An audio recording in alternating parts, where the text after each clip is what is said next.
You're 18. A stranger is holding your jaw open, checking your teeth like he's buying a mule. Rank 1. The recruit. You swear one oath. It owns you for the next 25 years. They pay you 10 bronze coins a day before anything else happens to that money. And things happen to it. Boots, socks, hay for the mules, your own dinner. All of it comes out of your pay. A few coins go to the burial club, in case the boots outlast you. Historians still argue about what's left in your hand at the end. Nobody argues about what leaves first. There are 8 ranks above you. By the end, I'll tell you whether I'd have taken any of them. The surveyor who never digs, the password on a piece of wood, the standard that is also a bank, the deputy picked by one man's finger, the centurion with his stick, the first spear, the man with the keys, and above all of it, one more post. You never get that one. The shape of the climb is simple. Every rank above you costs money, and every rank moves you closer to the front, where the dying gets done. Every promotion in this army is a raise and a shorter life, paid out on the same day. Men took the deal anyway. The other offer was a lifetime behind a plow. Rank 2. The burden. They've stopped calling you Tiro, you're Munifex now. It means the one who does the burdens. That's you. Nobody pretended otherwise. Your pay comes 3 times a year, 75 denarii each time. You count it. Everyone counts it. Years later, an emperor adds a 4th payday, same size as the others, a third more money a year. The army never forgot him for it. In training, they march you 20 Roman miles in 5 hours, 60 pounds of kit on your shoulders. Rome has a nickname for men like you, Marius's mules. At the end of the march, you dig, a full fort, ditch, wall, gate, done before dark. In the morning, you walk away from it. Tomorrow night, somewhere else, you build it again. Fall asleep on watch, and a tribune touches you with a stick. The touch is the sentence. Your own friends beat you to death with stones. All of them. Nobody refuses. The crimes that earn it are always the same 3. Deserting your post, stealing from a comrade, lying against one. The lesser punishment is barley instead of wheat. You eat it camped outside the wall, where everyone can see why. The army never punishes upward. It pushes the pain sideways onto the man next to you, and calls it discipline. You survive the ditch. You're promoted. The next rank is almost funny. Rank 3. The exempt. You learn a trade, and the trade buys you out of the digging. Surveyor, medic, clerk. You draw the same pay as the man still in the ditch. Exactly the same. But you don't dig, you don't haul, you don't stand watch in the rain. So what do you do all day? Nothing much? That's the point of the job. One soldier went clerk, then watchword keeper, then deputy, then standard bearer. 4 posts in 4 years. The latter has side doors. Watch what an army gives away free, and you learn what it values. Rome gave away rest. You survive the boredom. You're promoted. The next rank is a piece of wood. Rank 4. The watchword. What keeps a fort alive at night isn't a general. It's a password. You're Tesserarius now, the keeper of the word. Your first real raise, pay and a half.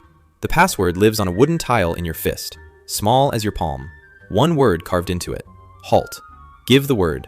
Wrong word and your sentry's spear doesn't move. The duty roster is yours now. The guard posts are yours. The whole night is yours.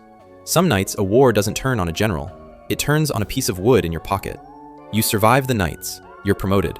The next rank watches the money. Rank 5. The banker. Now you carry the thing every soldier knows on sight. The standard, high over the century. What nobody warned you? Whoever carries it carries the money too. Every soldier's savings, at your standard. Every enemy on the field aims at you. For that, you draw double pay. Double pay, because you are the one thing on the field everyone is trying to kill. That's the most honest sentence Rome ever wrote without meaning to. Put a man's savings where he can't run from them, and desertion solves itself. No law needed. You survive being the field's favorite target. You're promoted. This time, one man decides. Rank 6. The chosen. Nobody applies. One day, the centurion turns, says, "You," and points. You're Optio now, the chosen. You stand at the back of the sentry, facing the men. There was no interview, no vote, just the finger. From the back, you see everything, every shoulder, every step, every man already glancing at the trees. Your job is to catch the runners before they run. There's a higher version of the post, Optio, with hope of a centurionate. Hope, written into the rank's name. Hope of is the most expensive phrase in the army. Rome can hand it out forever and never owe anyone anything. You survive the waiting. You're promoted. The next rank costs men their backs. Rank 7, the Vine Staff. Now the staff is in your hand. Everyone knows what it means. Your pay stops looking like a wage. 3,750 denarii a year, 12 times where you started. The badge of your rank is a stick of vine wood. Its job is your own men's backs. One centurion earned the nickname Cedo Alterum. Give me another. He said it every time a staff broke on a man's back. In the Great Mutiny, his own men found him first, and killed him first. Another centurion's tombstone still stands, Marcus Favonius Facilis, buried at Camulodunum, by two men, Veracundus and Novicus, his own former slaves. The law never let him marry. The men who buried him were the family he had. Centurions fight in the front rank, not behind their men, in front of them, every time. His ashes survive in a lead urn, with a glass flask and a plain ceramic cup. Somebody chose the cup. Tacitus never wrote down the names of the decent centurions. He wrote down the one his men killed. For the rest, that silence is the kindest thing history did. Front rank, real money, a staff that lands. You survive it, you're promoted. Rank 8, the first spear. You made it to the phrase people love before they know what it means. As much as 15,000 denarii a year, 50 times where you started. And when you leave the post, you leave it an equestrian, a different class of Roman. You. 60 of these posts in a legion of 5,000 men. One post in 85. One. One morning in May, a clerk totals his unit. 752 men on the books. Then he subtracts, detachments away. One man alone in London, the sick, the wounded. 10 men with smoke-burned eyes. 265 fit to fight. A parcel reaches you from home. Socks, 2 pairs of sandals, underclothes. The letter with it is 1,900 years old now. Rot took half the words. What's left says, "Greet all your messmates. I pray you live in the greatest good fortune." The empire gave you a fort and a wage. Somebody outside it sent you socks. Your post isn't for life, fixed term. Then you hand it back. The prize was never the money.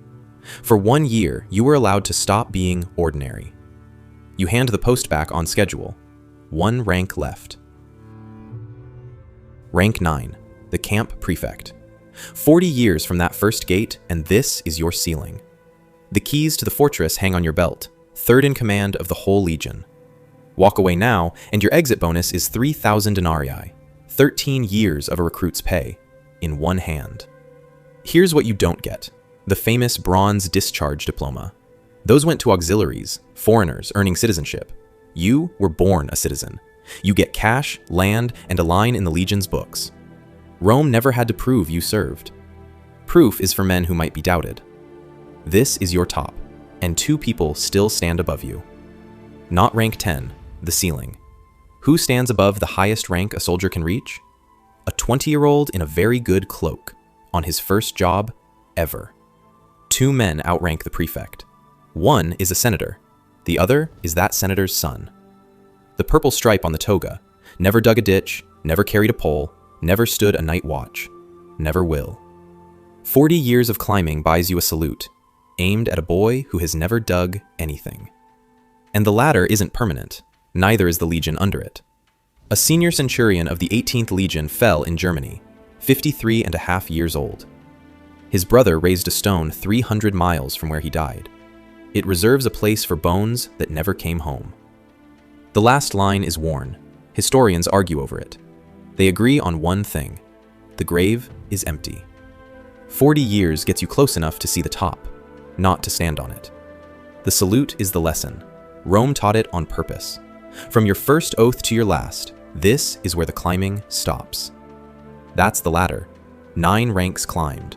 One thing above them that surviving never buys. Evening falls on the fort the way it has for 40 years. The ladder rests. Tomorrow, at the same gate, Rome asks the next 18-year-old the same 9 questions. The boots, the tile, the standard, the staff, the keys, and a boy in a good cloak, holding all of it up. Would I have taken any of them? No, not one of the 9. Now you tell me which one you'd have taken, and how far you honestly think you'd have climbed. If you want the next one, you already know what to do. See you next time.